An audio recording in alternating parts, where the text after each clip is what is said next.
Hi everyone and welcome. Today we will discuss and prepare a SWOT analysis on why Starbucks failed in Australia. So for the first point to be discussed about the strengths of Starbucks. Does anyone have some point to add?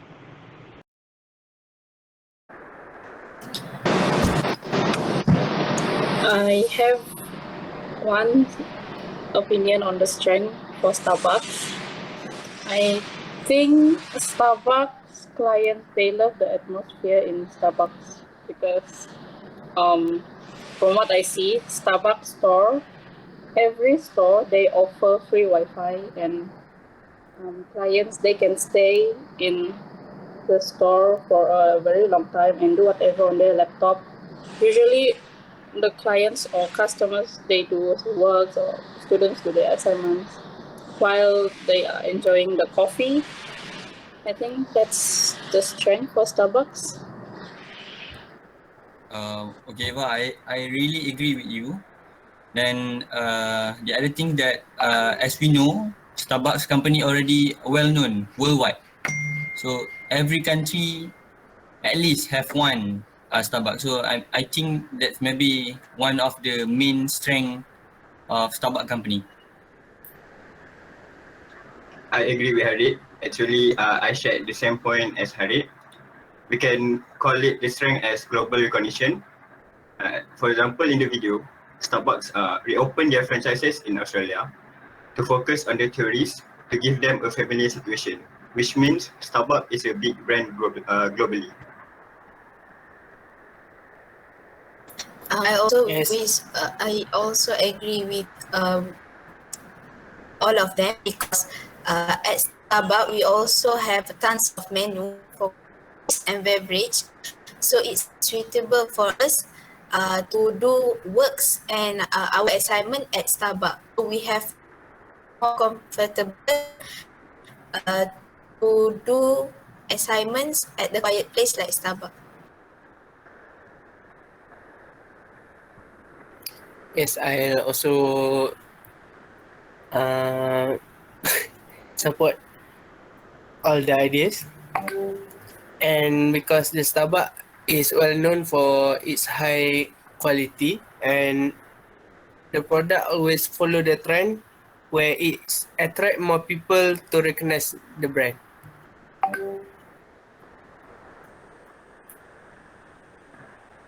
Thanks for giving a view. I strongly agree with your suggestions. So let's move on to the weakness of Starbucks, please. Can I start with my opinion?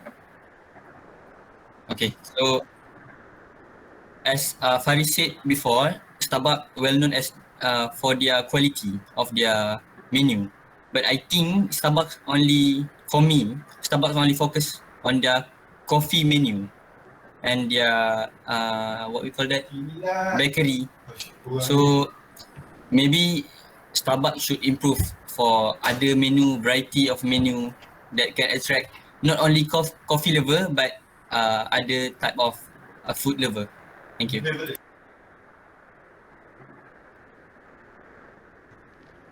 Can you give us some example? Maybe for me, like chicken or something like I think some heavy food.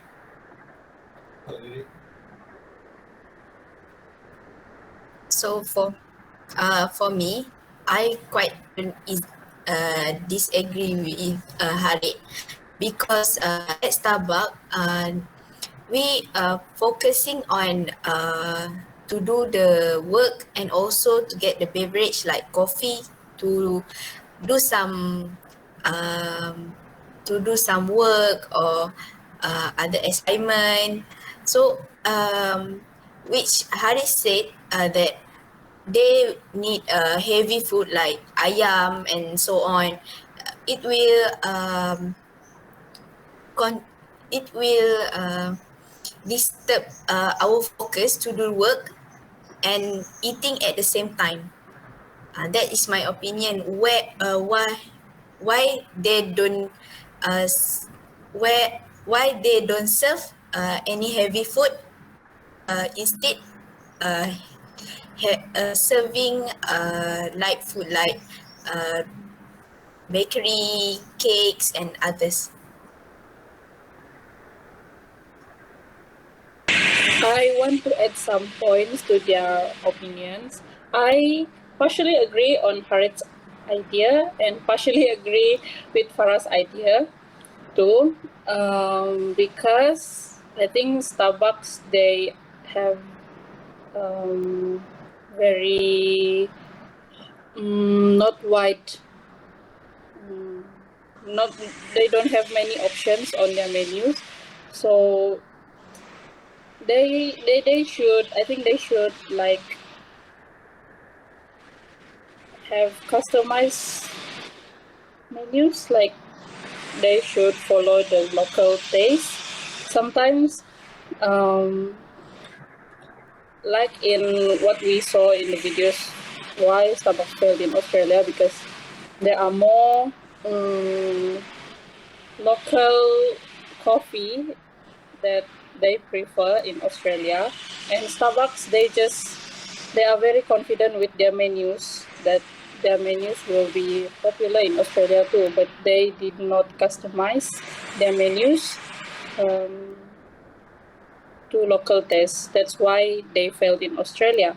That's why I think I partially agree with Harit. They need to like add more menus on their, add more menus so that it will be more, not it will be more, it will attract more people to buy food, or especially coffee in Starbucks, I think. And yes, I also partially agree with Farah, because if they add more heavy food in Starbucks, it will disturb people that is enjoying the atmosphere in Starbucks while doing their works, and we are distracted with the smells and so on. And yes, that is my opinion. I agree with. Okay, you can go first. I would like to add some point on Eva views. For me, Starbucks is not understanding the side of Australian customers, because Starbucks saw coffee as a product, but that's not how Aussies see it. For Australians, coffee is an experience.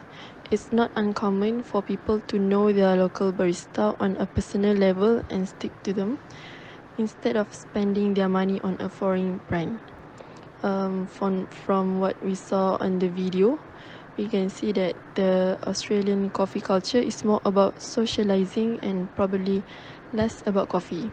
Most cafes are run by independent owners, therefore personal bond and Okay, I agree familiarity is with a Anis' crucial part opinions, of and I the would like to coffee add culture down one under. more for the witnesses, which is the price is higher compared to local cafes. For example, in Malaysia, we have other local coffee shop such as Richemo Coffee or Zest Coffee, which cost the customer less than Starbucks does, and it is the same as happening in Australia, as we can see in the video, where the Starbucks cost higher than local cafes. So the Australian customers, uh, went to other local coffee shop instead of Starbucks. Can I add something? Based on my opinion, I think the Starbucks witnesses, based on the case that happened in Australia, the witnesses is because of the aggressive expansion. The Starbucks rapidly opened too many stores altogether, and then people might think the brand is not exclusive, where it can easily get anywhere. Thank you. Um, okay, sorry, Anis. I want to add some new point for the witness. I think that Starbucks is Starbucks is the beverage that is too sweet beverage that offers to us, such as all of the menu is more to sweet beverage. There's no kind of healthier beverage that offers in Starbucks. So they need a new menu that can attract other people less that have preference on sugar. Thank you for your brilliant points on Starbucks weaknesses. So now we can move on to Starbucks opportunities. So for Starbucks opportunities, I can see that they have made agreements with movie producers.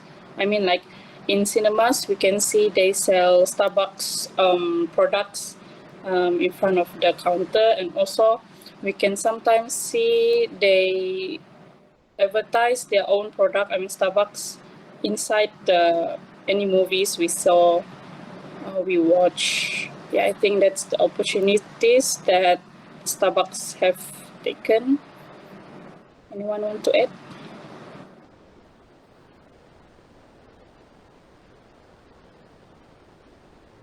Yes, I agree with Eva's point on Starbucks partnering with other companies and brands. When this type of partnership is done properly, it can strengthen the public impression of both businesses and can enhance sales. I don't have any point, but I like that point from Anis and Eva. So as we know nowadays, we all have our own phone, and I really like that casing that officially made with Starbucks brand. So that's just some example from me. Thank you. I would say one of the opportunities of the Starbucks is it is easy access. Starbucks have easy access to enter many countries because the brand is well known where every country will easily recognize the brand. I agree with Faris, and I want to add more explanation to that. Since Starbucks is a billion-dollar company, I think it is no problem for them to expand their market in other countries. And I would like to add one more point for opportunities, which is Starbucks can easily attract tourists and international students. Since Starbucks is a globally recognized brand, it can attract customers from different countries as well.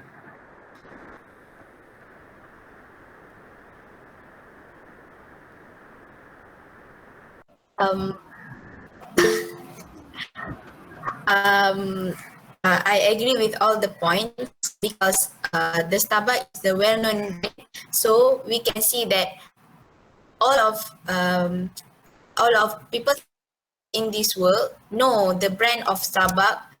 So if they visit other countries and they want to go for a holiday, so they have their own coffee brand that they can stick to.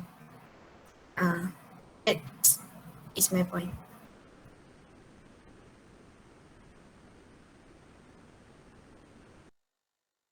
Okay, thank you everyone. So now let's move on to Starbucks trend. I want to add. Maybe Sorry, Harin. Okay.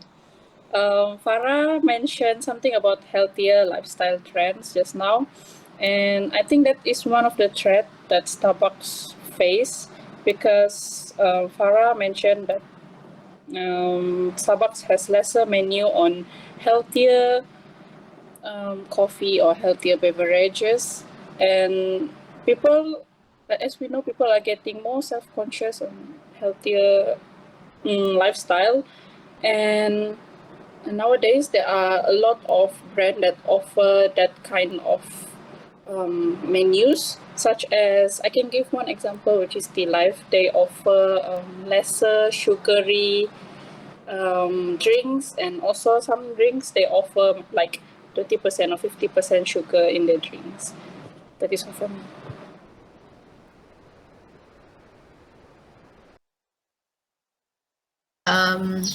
Haziq had mentioned that Starbucks has higher service charge and also have a higher price, higher price range. So in this section, we can say that others to offer many kind of beverage with less pricey than Starbucks. So they will compete with other stores for the customer to choose. Customer will choose the lesser money that they can spend to for the just for the coffee.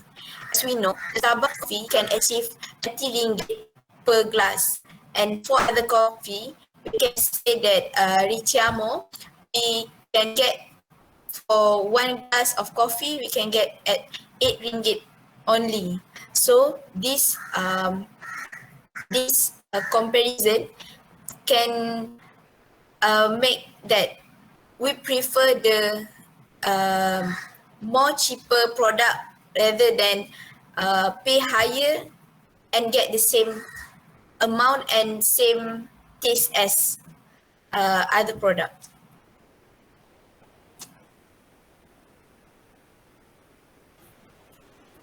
Can I add one more point?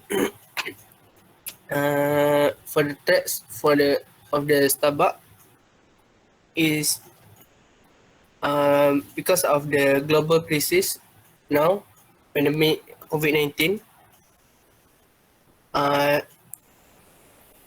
Starbucks has some problems because it will have low buying power and less expenditure. And Starbucks will focus on the tourism based on focus for the tourists to attract the tourists, but the tourism is affected in many countries where Starbucks usually always target the tourists.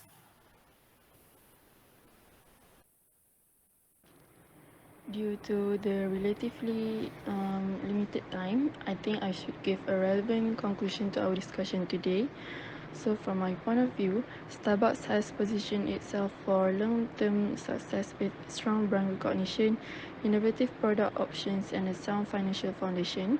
The firm still has room to grow and expand even further, but when it's come to marketing, Starbucks can't simply rely on their gut instincts. It's fair to assume that Starbucks must have done some research before aggressively expanding into Australia with its sugary menu, but the company failed to understand the most important aspect of a business. That's all from us. Thank you.